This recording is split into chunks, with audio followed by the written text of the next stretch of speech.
mi nombre es Andrés Muñoz Cárdenas, soy psicólogo de orientación antroposófica, infanto-juvenil con orientación psicoanalítica y pedagogo curativo Waldorf en formación.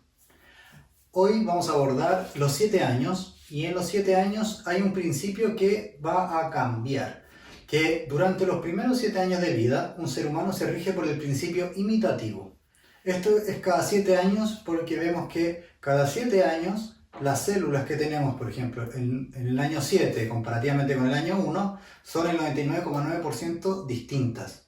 Así, en el año 14 respecto del año 7, cambia alrededor de un 80% de las células. Y así va variando de año en año. Este ordenamiento de 7 años se rige por leyes particulares.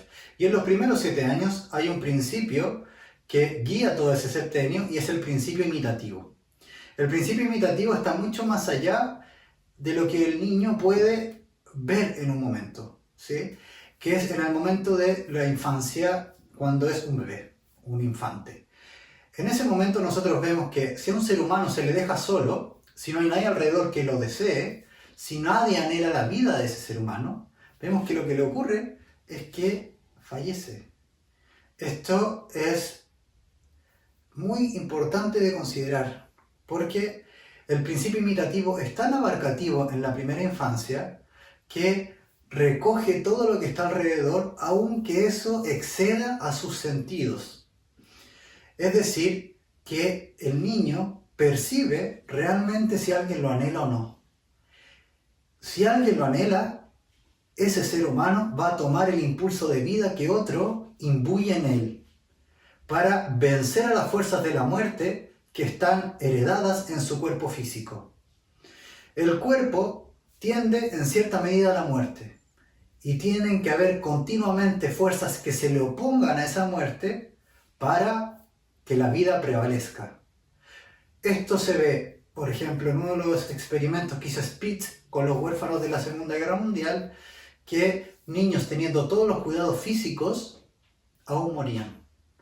Es decir, no le faltaba alimento, no le faltaba cobijo, calor, etcétera, etcétera, pero sí le faltaba un ser humano que los amase, que para otro ser humano ese infante fuera el tesoro más importante. Entonces ocurría que los niños dejaban de alimentarse o morían de muerte súbita. Esta experiencia trajo como conclusión que el ser humano requiere de cuidados físicos, pero los cuidados físicos están supeditados a un cuidado superior, que son los cuidados anímicos. En este sentido, el cuerpo físico de un niño recién nacido está con las fuerzas de muerte pujando en él. Es decir, que si uno lo deja solo, la muerte se va a encontrar con él, la muerte lo va a encontrar. Es eso lo que se encuentra un ser humano que no es nutrido por otra fuerza. Podemos decir, quien vive ahí naturalmente en ese cuerpo físico es una fuerza de muerte. Y los humanos que están a su alrededor tienen que dotar de vida a ese ser humano, anhelarlo, desearlo, quererlo, tener un motivo por el cual. Y eso, digamos, gracias al principio imitativo, ese infante toma del entorno esas fuerzas de vida y vence a las fuerzas de muerte que continuamente se le presentifican. Ese ejemplo es muy gráfico. Nosotros los adultos también nos vemos enfrentados a esas fuerzas de muerte. Continuamente, si dejamos de avanzar en la dirección que deseamos para nuestra vida, si dejamos de dirigirnos hacia los resultados que queremos, hacia el futuro que queremos que se haga presente en nuestra vida, entonces vemos que comienza a surgir ese sentimiento de desgano. Es decir, la vida humana tiene un principio y es el principio acuático en cierta medida, que es: si no avanzas, retrocedes. Piensa tu vida como estando en una canoa. Mientras remas, avanzas. Pero cuando dejas de remar, no es que te quedes ahí quieto. Cuando dejas de remar en la dirección que te propones, retrocedes. Y esto es una verdad. El principio imitativo, entonces, no es simplemente tomar del entorno y reflejarlo copiadamente, así, sin transformación, sino que el principio imitativo tiene la particularidad de que el niño ve a alguien en el entorno, pero él elabora en su interior para realizar una acción similar a la que está viendo. Si ve a un adulto que está cocinando, el niño no cocina de la misma manera, pero intenta imitarlo de manera similar. Recuerdo un caso de un niño que había visto a una persona martillar, un obrero de la construcción, martillar. Entonces cuando llegó a la consulta, se pone a martillar con un gesto muy enojado, así. Y le pregunto, ¿estás enojado? Me dice, no, estoy martillando. Y claro, cuando hablaba con la mamá me decía que habían visto muy particularmente a un obrero de la construcción que parece que había tenido un problema, que estaba muy enojado trabajando y era muy notorio su enojo. En ese sentido, la imitación trata de elaborar la imagen que tiene el mundo externo para darle una vida propia. Ahí vemos que las fuerzas de vida que se otorgaron en ese niño en la infancia comienzan a movilizarse para acercarse posteriormente al principio que ahora vamos a abordar. Desde los 7 años en adelante, el principio que comienza a regir es el principio de la autoridad amada. Pero hay una cosa muy importante aquí. No rige de entrada, no el niño cumple 7 y el principio de la autoridad amada cae sobre sí.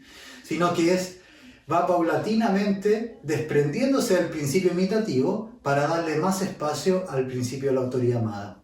Esto es de los 7 a los 9 años, el principio imitativo comienza a desvanecerse, de manera que ya a los 9 años los niños y niñas comienzan a observar a la persona que tienen al frente, y de hecho esto lo vemos en las aulas de clase, en la consulta, que un niño ya de 9, 10, ve tus defectos, ve si te estás quedando un poco más pelado, ve si te das un poquito más gordo, ve si que, bueno, te ve la falta. Cosa que los niños más pequeños no hacen tanto. Eso ya, pasado los 9 años, 3/4, se convierte como en un sello. Ahora, ¿cuál es el principio de la autoridad amada? El principio de la autoridad amada, muy a resumidas cuentas, es que, a diferencia del principio imitativo, el niño no recibe todo lo que viene de su entorno, sino que elige algunos de los cuales va a recibir, algunos a los cuales va a seguir. Distinto en el principio imitativo, que recibe de todos. No tiene esa capacidad de discriminar si lo que me entrega esa persona es adecuado para mi vida o no. Simplemente un niño menor de 7, 8, digamos hasta los 9 años, lo toma. ¿Sí? Entre los 7 y los 9 años vemos cómo se va levantando la autoridad amada y durmiendo el principio imitativo. ¿Sí? Ahora, ¿qué nos exige a nosotros los adultos el principio imitativo? Y esto es lo central, porque autoridad amada es un oxímoron a nivel psíquico, es decir, son palabras opuestas. Una refiere al lugar de padre, que es la autoridad, y una refiere al lugar de madre, que es el amor. Nota al pie. No porque yo sea padre no voy a poder acceder al amor, ni porque sea madre bueno, no voy a poder acceder a la autoridad. Son funciones psíquicas. Esto quiere decir que uno accede a la función, cumple la función, independiente del cuerpo que tenga o el rol en lo real que tenga con ese niño. Veamos lo que es lo amado primero, ¿sí? Esto es particularmente difícil. Lo amado refiere a que tenga la capacidad ese adulto de mirar a ese niño, pero a él, mirarla a ella. Es decir, no quedarse con lo que encubre ese niño. Si yo tengo en el aula uno que es desordenado y lo trato como el desordenado del curso, estoy tratándolo desde esa capa que lo encubre y no estoy mirando a ese niño, ¿sí? Ahora, para lograr hacer ese ejercicio, primero hay que hacer un paso autoeducativo, que es que yo tengo que tener la capacidad de observar lo que es realmente mío y discernir respecto de lo que está puesto ajenamente en mí. Esto etimológicamente se llama la persona, que es la base de la personalidad. La persona, como etimología de la palabra, viene de la máscara griega. Una máscara griega del teatro de la sonrisa y la tristeza. Esa es la persona, que significa a través de lo que hablo. Es decir, la persona no soy yo, pero es a través de lo que hablo. Yo para estar en el mundo social necesito una personalidad, pero eso no soy yo. Está en mí, pero no soy yo. Eso es el ego. Ahora, lo que ocurre es que cuando uno toma una personalidad, la gente te va tratando de acuerdo a la personalidad que tienes. Entonces uno cree, sobre todo en la infancia, y sobre todo cuando no ha hecho un proceso autoeducativo, un camino interior, cuando no ha realizado un camino espiritual, no reconoce que esa personalidad no soy yo, sino que dicen, yo soy tímido, dicen, yo soy enojón, yo soy impaciente. La verdad es que no. Esos son rasgos de tu personalidad con los cuales tú acordaste. Te acordaste seguir identificado a eso, a lo que se te identificó cuando eras pequeño o cuando eras pequeña. Y lograr quitar esos ladrillos de encima es un camino que un adulto puede realizar a través de enfrentarse a hacer batalla, como lo decían los pueblos originarios, la guerra florida internamente. Es decir, cada vez que se me presente la impaciencia, ponerle un límite a la impaciencia solo va a ser posible si yo ya no me creo el cuento de que yo soy impaciente, sino que ese es un rasgo en mí, ¿sí? Que aún habita en mí. Y cada vez que yo lo alimente va a tener más vida, como ocurre con el niño pequeño. Pero si yo lo dejo de alimentar, es decir, cuando se me presenta la impaciencia y lo reconozco, es decir, ahora quiero salir corriendo y veo la impaciencia que se me presenta, entonces digo, no. Si mi tendencia natural es salir corriendo, no voy a salir corriendo. Y me voy a quedar aquí, aunque me tiriten las piernas, aunque esté internamente inquieto. Al que es tímido, cuando tiene que hablar, piensa, no, bueno, lo que yo voy a decir no es tan valioso, bueno, lo que dijo esa persona es súper maravilloso, entonces lo que yo voy a decir no vale. Se va a justificar respecto de que tiene motivos por los cuales no hablar y seguir acordando con su timidez, por ejemplo. O por seguir acordando con no aparecer. Ponerle un bloqueo a eso es el primer paso para que algo nuevo surja. Es decir, tengo que decidir, y realmente la opción de decidir solo es posible cuando ya bloqueé lo anterior. Si yo bloqueé ese rasgo antiguo en mí, puede surgir eso nuevo.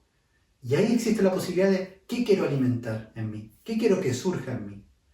Ese es el primer rasgo de amor, el primer acto de amor que uno realiza respecto de uno mismo. El crearse continuamente. Ese es un acto de amor.